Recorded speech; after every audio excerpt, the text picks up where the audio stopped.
Hey guys, what is up? It's Dusty here, and welcome back to another episode of the Daily Crypto News. And a couple of very big things have happened over the last 24 hours to XRP.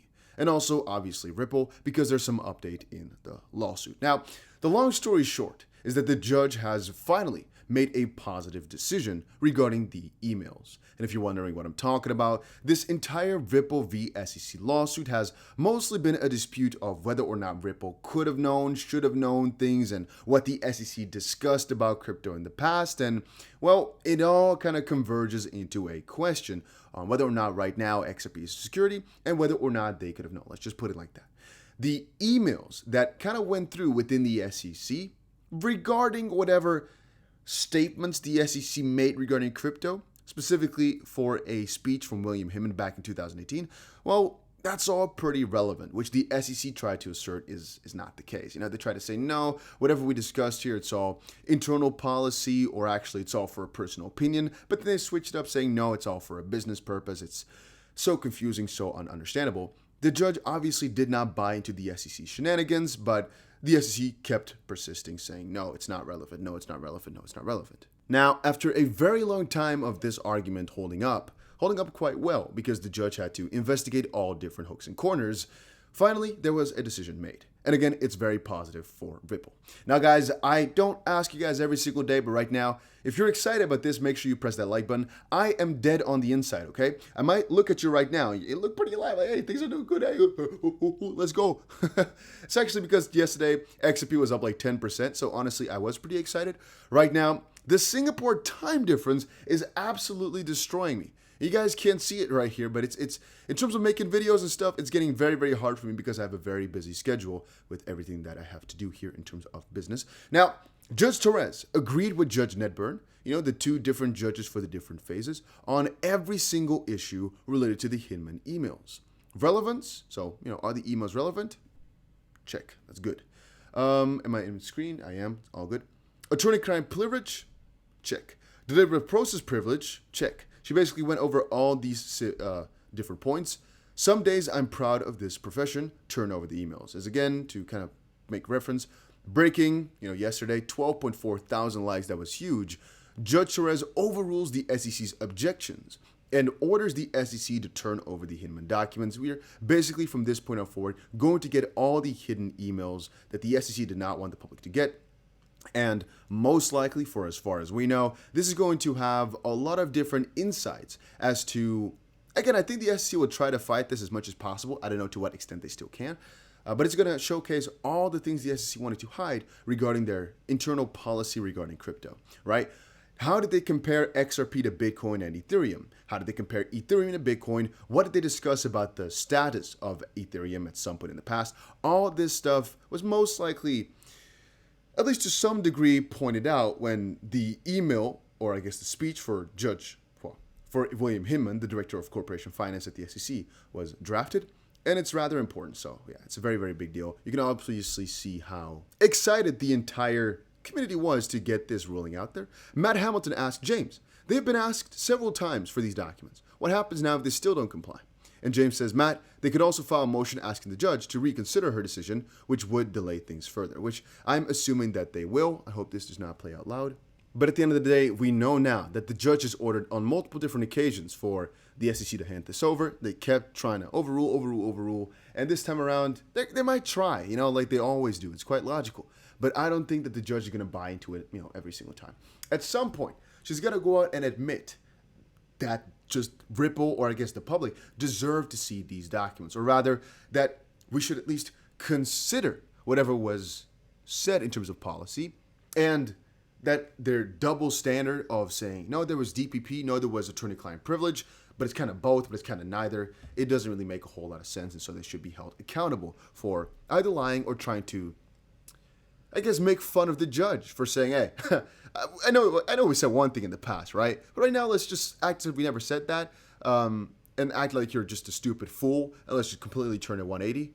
I personally think it's very freaking disrespectful, and I think that's also partially the reason why the judge was not so happy with this entire debacle. Now, as you probably saw, it pumped the price by roughly 10% the moment that the conclusion came out. At least that's as far as I know. And there's some speculation regarding volume, and everything, which we'll get to later in another video. I have that coming out in a couple of hours, most likely. But you got to know this, and you got to know this very clearly. The XRP price, and many don't believe me like this, will most likely do extremely well over the next couple of months as we get closer and closer to a lawsuit end. Now, when will it end? Most likely before the end of March, but it could be any single day now. The more and more that gets, I guess, delivered to... Whoa, guys. I'm ordering some food. I'm not so sure if that was the door. Let's hope it's not. But the more and more details that get revealed about this lawsuit, the more and more likely that the SEC wants to come to a certain settlement. And so if there's anything within these emails that is detrimental to the future of other crypto cases for the SEC, they might actually decide to settle right now instead of going further with all of this. Now, I actually met up with a couple of guys, and I'm not sure if I'm allowed to share this with you guys. I don't want to pull a BitBoy, even though he was one of the sources. But let me tell you guys this. A couple of different guys that I know and love, very, very big in the XP space, have told me today, and they all know I talk about XRP all the time, right? These are guys that are right here in Singapore that have confirmed it with some others, and they're having some very reliable sources, but let's just use this as a guideline for the next times. He said to me, next Friday, there will be some major news for XRP. What is it going to be? I don't know. I asked him, he could not say. He also could not tell me what the source was. I just know one of the sources is BitBoy, which is incredibly unreliable. So I said, I don't know about that one, Chief. And he said, well, if it was only the source I got, I wouldn't tell you. But then the other source is the one that made it a big deal. I think a lot of YouTubers are going to talk about this because I think he's going to talk about it and others will hear and start speculating. I'm just telling you guys this as a heads up. If something very big happens on Friday, we might give ourselves some very reliable info from the right now forward. Maybe I was not allowed to say this, then c'est la vie, you know, that's how life works. I messed up. I wasn't sure if I was allowed to share this all.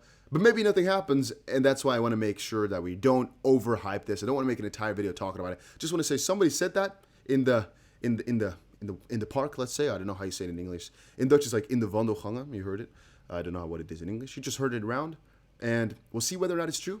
I can't confirm just quite yet, but I heard that. And I'm thinking, again, quite logically, the SEC might not want to persuade this for too much longer. It's not in the best interest to get all this information out there. And I keep thinking, what if indeed a settlement just comes out within a couple of days or so? How crazy would that be? Where would the price go? And the more and more that we develop in this lawsuit, the more I'm noticing the chance that this lawsuit is going to really pump the price up when there's a settlement is ridiculously high. Every single decision now that's bullish for Ripple, we've seen the XP price pump. And okay, let's be honest, the price has dumped 25% of the last week or so, but it was up 50% a little bit before that. And that's mostly because of this lawsuit doing so well. So I honestly believe as well that as we get closer and closer to a resolvement, or I guess the end of this, that the price is going to gradually keep increasing. Maybe the next week or so is going to be even crazier with one crazy announcement, pumping the price more. Watch out for Friday, I'd say. But again, I'm not making a dedicated video about it because I'm not 100% sure. I was not sure if I was allowed to share it, and I'm also not sure if something will actually happen. Just saying some insider source told me. I'm not going to make a tweet about it. I'm not going to do anything crazy. One of those sources that had another source was BitBoy, which is uncredible. But there's a couple others that I'm like, they're very credible to me at least. So I'm like, hey, let's give it up some food for thought. And I just got to reaffirm for myself that most likely, the moment that this lawsuit settles, the price is going to go absolutely wild. Where will it go? We do not know. I personally think at least all-time high, even though the crypto YouTubers here, Crypto, Call the Moon, and all these guys have been laughing at my face. Even though, guys, you don't know, but these guys are hating on these crypto, right? They're hating on XRP. It's fine. But a lot of these guys actually hold XRP because they know the moment that this lawsuit does end, it will probably do well. A couple of the guys don't, and that's just the honest truth. Some people really don't believe in it or think it's centralized garbage, which is fine. To each their own opinion. I will agree to disagree with this. And I guess at the end of the day, it's as well another story about, well, a lot of cryptos will do exceedingly well. You can say centralization worries about Ethereum and whatnot. Centralization is not everything. If you want the true Bitcoin value, stay with Bitcoin only, right? Every altcoin has its trouble and has its good sides in the same sense that Bitcoin has a couple of not so good pieces. It's not so good for payments. And we can go on a tangent about what different cryptos are good for what different purposes. They'll have their own advantages. But in a bigger financial system, I think you're going to need a lot of different cryptos, which is why I always recommend people to diversify. And yeah, that was today's little update. Hopefully you guys all enjoyed it though. I have a couple of cool videos coming up later today or tomorrow, not so sure. A lot of things to do here over in Singapore. I'm exploring. I'm loving the place. It's really, really awesome. A lot of crypto people here. And I'll see you guys again in another crypto video later today.